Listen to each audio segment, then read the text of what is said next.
Oke, kembali lagi di Apa Kabar Indonesia. Saya ingin ke Mas Burhanuddin Muhtadi. Mas Burhanuddin Muhtadi melihat pertemuan tadi malam tentunya juga ada lah ya mungkin info-info yang di untold stories-nya kan gitu ya istilahnya ya kan. Saya sih membayangkan begini, di media online pun juga sudah berkembang. PAN juga segera akan mendeklarasikan konon ya kabarnya ya. Internal mereka. Internal mereka ke Ganjar Pranowo. Karena kan konsisten pada saat mereka rakornas begitu, ada Ganjar lalu juga ada Erick Thohir kan begitu. Anda melihat ini KIB ini bubar nih sebentar lagi atau benar tetap solid, tapi tetap solid untuk apa? Kan pertanyaannya begitu. Ya. Jadi gini Arfi ya, kalau kita baca keputusan pertemuan 3 ketua umum tadi malam yang mengatakan KIB secara formal tetap Solid. berdiri, tetap Iya. solid, meskipun ada keputusan dari P3 mendukung Ganjar, sepertinya KIB ini masih membuka opsi untuk mendukung Ganjar sebagai capres, ya, dan KIB bergabung dengan PD Perjuangan. Sepertinya. Ada dua Sepertinya opsi. Iya. keputusan itu membuka semacam interpretasi bahwa KIB masih menunggu potensi untuk bergabung juga dengan PD Perjuangan mengusung Ganjar. Tapi saat yang sama, keputusan itu juga bisa ditafsirkan KIB bisa juga bergabung dengan Koalisi Kebangkitan Raya antara Gerindra dan PKB yang potensial mengusung Pak Prabowo sebagai capres. Jadi KIB ini bisa ke kanan, bisa ke kiri, tergantung dua saya kira. Pertama adalah tergantung apakah ada insentif koalisi yaitu cawapres dari 3 ketua umum atau tokoh yang diusung oleh baik Golkar, PAN maupun P3 untuk dipinang baik oleh Prabowo maupun oleh Ganjar. Kalau misalnya ada insentif, misalnya kepada Golkar ditawari sebagai cawapresnya Pak Prabowo, maka Golkar kemungkinan ya bergabung dengan Koalisi Kebangkitan Raya. Koalisi besar. Tapi kalau misalnya ada insentif lain, misalnya Sandi diusung sebagai cawapresnya Ganjar, makin memperkuat ya keputusan P3 untuk mendukung Ganjar. Atau misalnya Erick Thohir. Karena Erick Thohir ini sering kita dengar sebagai calon yang dinominasikan oleh PAN. Meskipun Erick bukan kader PAN, tapi sudah melanglang buana dengan Begitupun juga kan acara-acara Sandiaga PAN. Uno bukan sekadar P3 juga. Pertanyaannya apa selain insentif koalisi bernama cawapres tadi yang membuat KIB bisa ke kanan bisa ke kiri. Yang kedua ya saya kira menunggu arahan Presiden Jokowi. Karena bagaimanapun KIB ini kan awalnya dianggap sebagai bagian dari rencana cadangan untuk menyediakan jalan buat Presiden Jokowi mengusung capres yang beliau pilih gitu ya. Nah, jadi Pak Jokowi di sini fungsinya sebagai penghulu politik, sebagai naib ya, yang menjodohkan siapa capres cawapres. Cuma masalahnya awalnya kan Presiden Jokowi dianggap punya preferensi kepada satu calon. Belakangan ada 2 calon gitu kan. Yang kemudian membuat plus Pak Prabowo maksudnya. Plus Pak Prabowo. Sebelumnya kan seolah-olah sinyalnya hanya kepada Ganjar, tapi belakangan juga kepada Pak Prabowo. Tapi di atas segalanya saya melihat memang di antara 4 partai, 4 poros koalisi, satu adalah poros koalisi perubahan yang mengusung Anies, kemudian koalisi Kebangkitan Raya yang potensial mendukung Prabowo, kemudian koalisi tentu porosnya PD Perjuangan, karena PD Perjuangan cukup untuk mencapreskan tanpa harus berkoalisi dengan partai lain, yaitu Ganjar. Dan terakhir adalah KIB. KIB ini yang relatif rentan pecah. Kenapa rentan pecah? Karena tidak ada capres yang kuat dari internal ketiga partai pengusung KIB. Nah, kalau koalisi perubahan punya Anies, PD Perjuangan punya Ganjar, kemudian KKR, ya, Gerindra dan PKB punya Pak Prabowo. Ketiganya kompetitif secara elektoral. KIB tidak punya capres yang Pak Erlangga elektabilitasnya dengan segala hormat ya itu terlalu jauh ya dibanding dengan 3 nama teratas. Tapi partai besar. Partai besar ya kursi terbesar kedua setelah PD Perjuangan kapal induknya. Tetapi dalam konteks Pilpres yang diusung bukan partai tapi capres cawapres. Nah pada titik itu ya ada beberapa pendukung koalisi KIB yang kemudian rentan untuk tergoda melirik kanan ke kiri.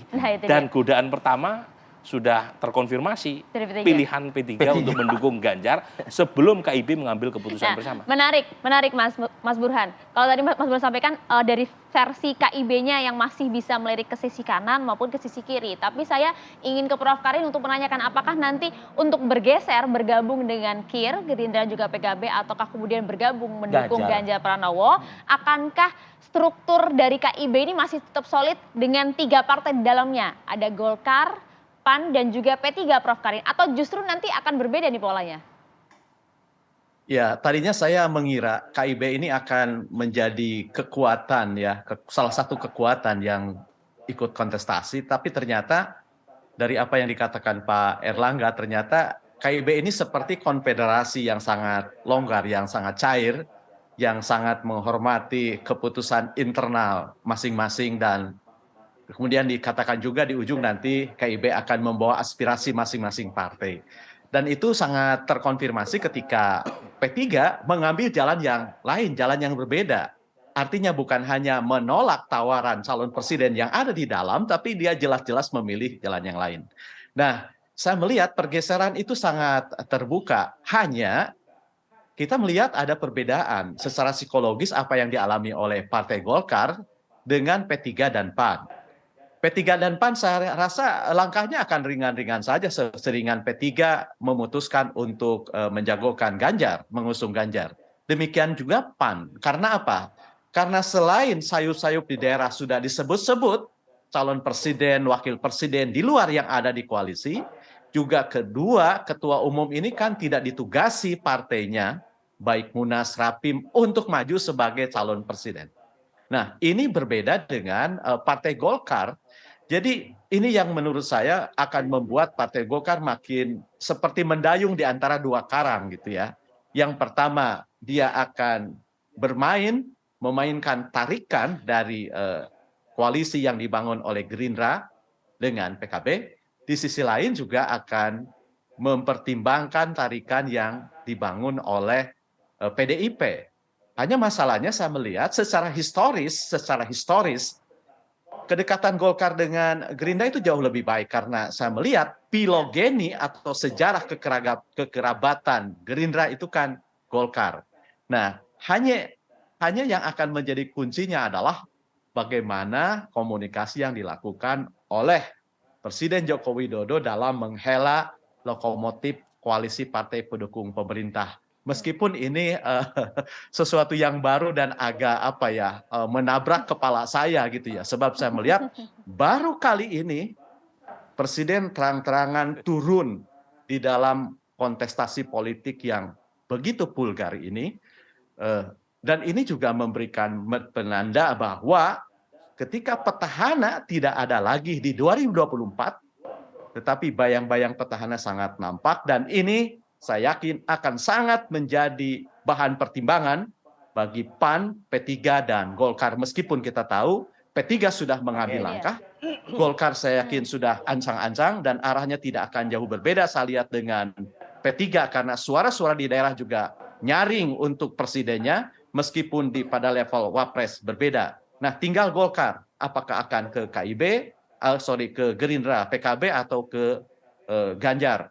Nah, melihat sejarah akan ke sana, dan saya yakin peluang wapres yang akan menentukan itu, gitu ya. Tapi sepertinya di Gerindra peluang wapres itu ada, meskipun akan menjadi pasangan yang unik nantinya. Sebelum terakhir ke Kang Aceh, saya ke Mas Burhan sedikit sebelum mengantarkan ke Kang Aceh. Berat kemana kalau kita lihat dari Golkar, PAN, P3? PAN, P3 kalau saya baca di online mungkin arahnya sama lah dengan P3. Golkar, kalau Anda, prediksi Anda? Saya kira Golkar akan nomor 2 loh dia di parlemen, ya kan? Saya kira Golkar akan memprioritaskan koalisi yang menempatkan Pak Erlangga sebagai cawapres. Bisa Pak Prabowo, bisa Ganjar, kalau ada potensi meminang Pak Erlangga, bisa juga Anies Baswedan. Wow. Jadi menurut saya masih ada kemungkinan juga ke masih ada potensi ke sana. Kalau misalnya ada salah satu partai pendukung koalisi perubahan masuk angin di tengah jalan, perlu Golkar untuk menutupi syarat teknis presidensial threshold, mengapa tidak? Tapi poin saya adalah Golkar sendiri kan kursinya besar, tetapi 3 poros yang sudah terbentuk itu pada dasarnya sudah terpenuhi syarat 20% minimal presidential threshold. Jadi yang dibutuhkan oleh Anies, oleh Pak Prabowo maupun oleh Mas Ganjar itu adalah cawapres yang punya daya dongkrak elektoral.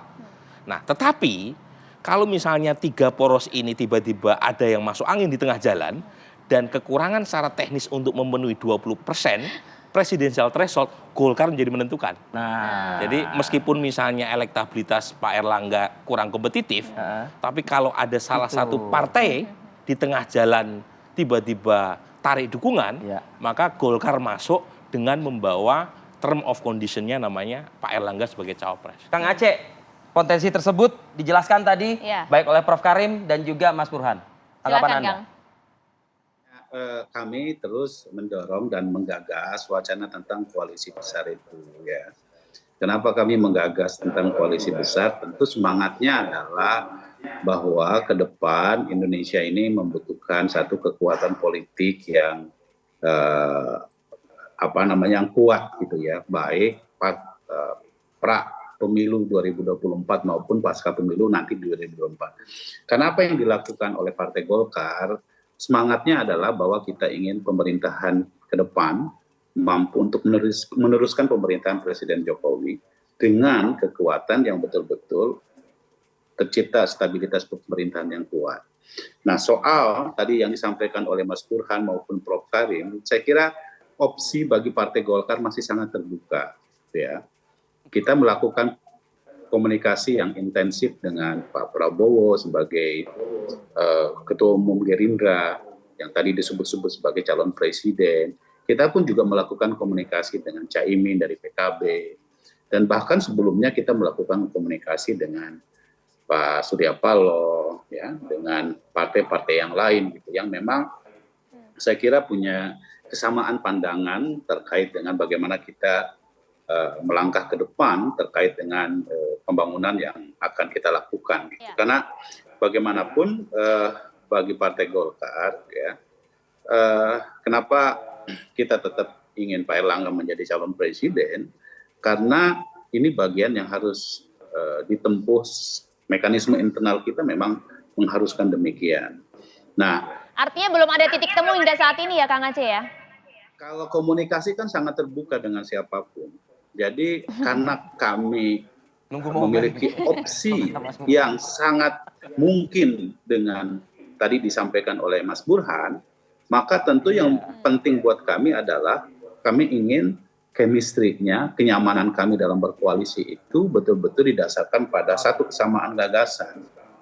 Nah, kalau misalnya belum apa-apa kita sudah menentukan pilihan untuk berkoalisi tanpa memiliki kenyamanan, kesamaan pemikiran, kesamaan gagasan, maka ya kita khawatir nanti kita mudah sekali untuk mengalami perbedaan-perbedaan yang sangat tajam dalam konteks bagaimana. Tunggu nanti momennya seperti apa ya Kang ya? Ya, kita tunggu momen dan juga titik temunya. Nanti kita kabarkan, kita undang Kang Aceh lagi. Terima kasih banyak Kang Aceh. Prof. Karim terima kasih. Prof. Karim terima kasih, Kang Aceh terima kasih. Terima kasih banyak. Mas Burhan Mukadi terima kasih atas waktu sudah hadir. Dan diskusi dialog kami juga menjadi akhir kebersamaan pagi ini ya.